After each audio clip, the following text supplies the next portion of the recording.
It's over 100 million adult Americans that are considered outside of the labor force. Now, a good chunk of them are too old to work. Some of them are college students. The problematic cohort that you're talking about is over 10 million-ish or so, which are able-bodied working age adults who are just choosing not to work. So is it surprising that the average customer has seen rampant inflation in everything that they need to buy to exist, but the big employers have seen the least inflation? Those that have control and reap the benefits of corporate profits have been able to enjoy the least inflation in labor costs. Yeah, no, sadly, I'm not surprised by that. This trajectory we're on is unsustainable, right? Because it is creating a wealth divide that is getting to levels where 10 million people are checking out of even the system entirely, right? Who should be contributing to it. We're at record levels of unaffordability for homes, and younger generations not only don't think they're going to be as wealthy as their parents were at similar age, but they've given up on major life milestones like owning a home, owning a car, getting married, having kids, right? That's reflected in the plummeting birth rate in this country. So that can't continue forever, right? Do you worry at times that we might hit a social boiling over point before we hit the financial boiling over point, where it's really a social revolution or a social crisis versus a financial crisis? I do want to say, look, I'm a huge fan of capitalism, right? So I'm not recommending a socialist agenda here. I do think that what we have right now is much more like corporatism, which is sort of ruling by the corporate elite, right? Which has reinvested its advantage over the decades into financing and funding politicians in DC, who then write the laws and regulations that then increase the advantage for the big corporations. It's hard to name an industry, a corporate industry, that isn't more or less run like a cartel with a few really big companies at the top, and then it's just really hard for anybody to challenge them going forward. We've all seen the revolving door in DC, right? Where legislators and regulators, once they're done on DC, they go get a really fat board seat, with the companies that they were overseeing. So there are people who think, look, there's a master plan and there's a very few that have, their spider web that goes out is running the world to their grand plan. I don't really believe that, but I think we kind of end up at the same stage anyways, where we just have players that have gotten an unfair advantage, and then they've continued to invest that unfair advantage to gaining even more advantage. And over time, you kind of end up in the same place where you have a few people who control all the assets and all the power, and everybody else is increasingly marginalized. The question is, what's going to cause people to rise up and start demanding reform? I'm not saying necessarily Trump is the savior, but what I am saying is very clear is the number one reason why people said they voted the way they did is because they thought the country was on the wrong track. What can be done about inflation? The simple answer to it is, one, we can stop monkeying around with all the things that artificially cause inflation, like the interventions, the trillions in stimulus. So we have to stop all of that. We got to get the Fed and the fiscal side of the house out of deforming the system with all the money and liquidity, the stimulus that they're pumping in there. But the long-term way to deal with inflation is to grow faster than it, right? So is to build an efficient economy that grows real value and American household income faster than the rate of inflation. That's what pulls us all out of this. If we can get to a point where we are doing that and we are truly investing in the engines of American growth, and we're sourcing and nurturing that growth here, within our borders, rather than driving growth in another country, maybe even a country that's not even a great fan of America. The great bargain that we struck with China, America's been responsible for China's rise because we were the folks that were sending all the money their way by buying their products, right? So if we can get through all that, I think we're just going to have to be prepared for it, be willing to accept higher prices, sluggish economic growth, some pretty disruptive changes, especially as, maybe some of these big companies, lay off in America, but then slowly get rehired as new, better competitors come into play. The one thing I just want to mention here that's going to be rough, we're going to really have to figure out in this process is, I'm holding up a book here, Jim Rickards' new book, which is basically all about the AI threat. I have long shared this fear too, which is there's a concept that's been well known in economics for well over a century called technological displacement, which says, look, if you can replace human labor with technology that does a better job or even the same job but more efficiently, you should do that. But you have to be careful at the rate at which you displace the human labor, because if you're displacing it faster than you're finding a productive new use for it, you end up creating a social cost that oftentimes is bigger than the efficiencies you gain from the new technology. So, it's really hard to look at things like AI as a potential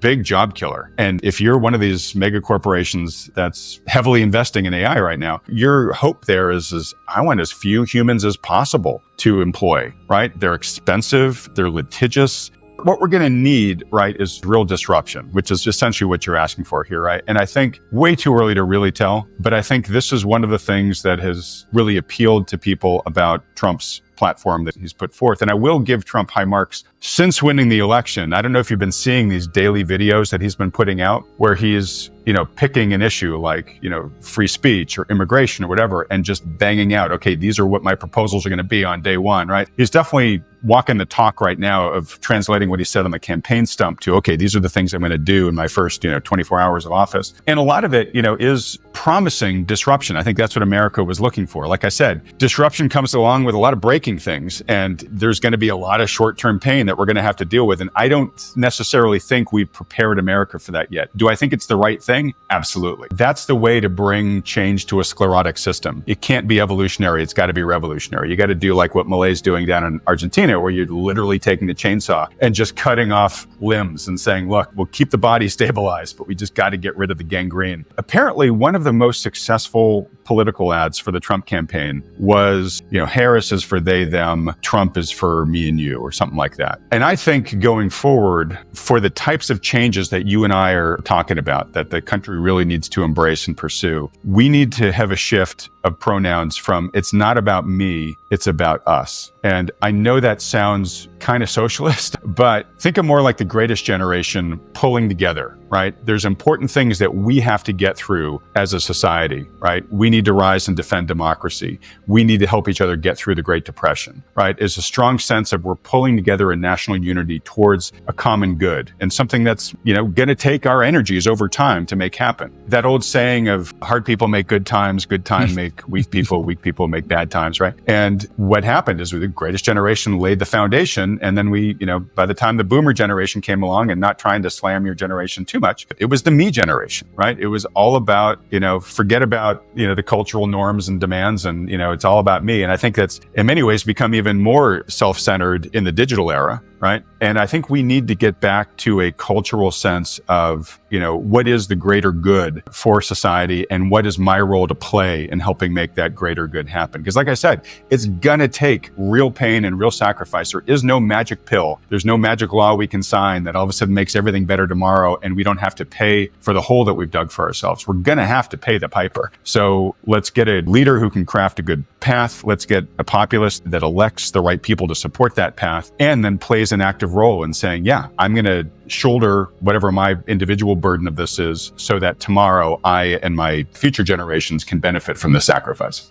I think at the core of everything Trump's talking about is growth, right? I'm going to do things that stimulate growth. And look, growth is good. And the more growth we have, not only can the existing companies pay their employees better, but the more growth we have, the more other companies will spring up and we'll have more competition and we'll have, more positions at more companies for people to apply to, right? On the flip side of that, one of the reasons why people are able to stay on the couch in the basement is because there are assistance programs, government assistance programs that are enabling that. And I think this is going to have to end up being kind of a carrot and stick, right? Where, one of the dangers where we are right now is we've had this cohort that I mentioned, this 10 million sort of plus. A lot of those people have been checked out for a decade or more. Like when you've been out of work that long, not only do you not have a resume of skills to point to get hired, but just kind of your working skills and mindset is atrophied. Are some of these people ever going to be employable again? And I'm not trying to denigrate them. I'm just saying. So we have to,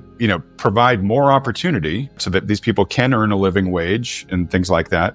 But at the same time, we also got to turn up the heat a little bit and say, look, you can't have the never-ending benefit that allows you to be permanently checked out, right? And that's going to be painful. In theory, if you could deport 10 million people who you think shouldn't be here and replace them with 10 million people who have not been productive, but are working age and have the ability, and you just do a swap, that would actually be a real net good benefit for the American economy and society. Immigration is essential. If we want to keep our current economic model, it's dependent upon an ever-growing number of people in the 25 to 55 age range, right? And that has been shrinking. So we need to get that headed in the right direction again. And we're not going to do that at current birth replacement rates. There is no shortage of people that want to come into the United States of America. As Elon Musk says, our border is not with Mexico and Canada, it's with the world. I'm personally a big fan of a term I'm hearing more and more of high walls and wide gates. right? So make it a lot harder for people to get in here illegally, but make it a lot easier for people to get in here legally. And so one of the interesting things about the legal immigration side of things is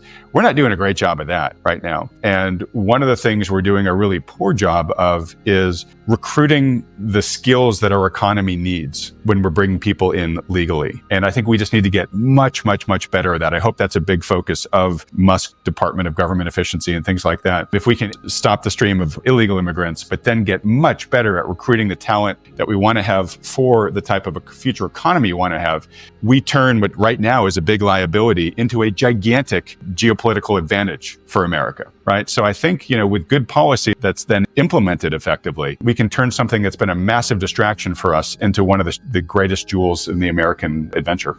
There is a big wealth transfer that goes on in society to the haves and the have-nots. So there's class division, but there's also a big age division too, which is the economy is largely run for the benefit of older Americans. And the argument for that is first off, we talked about everything that gooses financial asset prices, right? Or asset prices in general. Who owns assets? Well, it's predominantly the older generations. So anything that gooses those assets benefits them way disproportionately. Now, to your point, when you look at government spending, by far, the three biggest expenditures of the government are national security, healthcare, and Social Security. Two of those you only get if you're over 60. It's understandable why the younger generations are feeling increasingly demoralized right now because, they're also being told, hey, you got to shoulder all this. You got to work extra hard compared to generations that came before you. And by the way, you probably may not ever be able to afford a house or maybe able to afford to start a family. When they started Social Security, I think we had like 20 or 30 workers to every retiree. And I think it's now down to something like 2 or 1.5. But the point is if you are the younger generation, right, and you're just starting out in your working career, like you're already shouldering a much larger burden of the people who came before you than previous generations had to. So we add to this,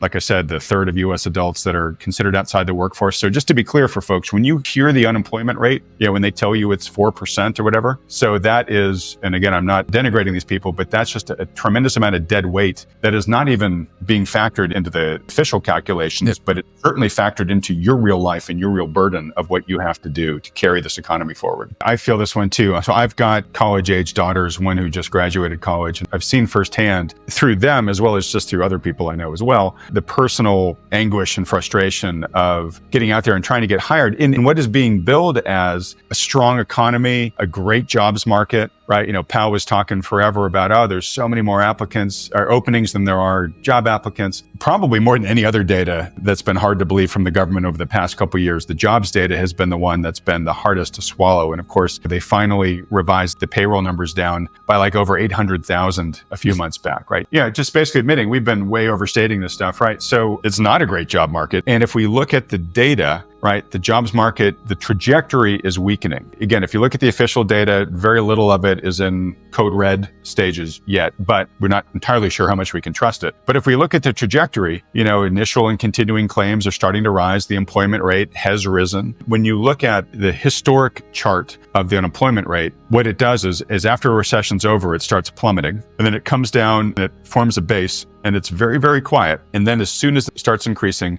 generally, bam, it spikes up and we go straight into the next recession. And so, you have to ask yourself, hey, if the unemployment rate's starting to creep up, what's going to keep it from doing that this time? But my point there is it's hard for a lot of people, especially those with lesser skills, to crack into getting gainful employment right now. Automation, AI is going to make that even harder for folks going forward. But also, if we go into the natural order of things where we go into another recession at some point, that unemployment rate is going to go an awful lot higher. So my point here is as frustrating as it is right now, it may get a lot worse for those people before it gets better.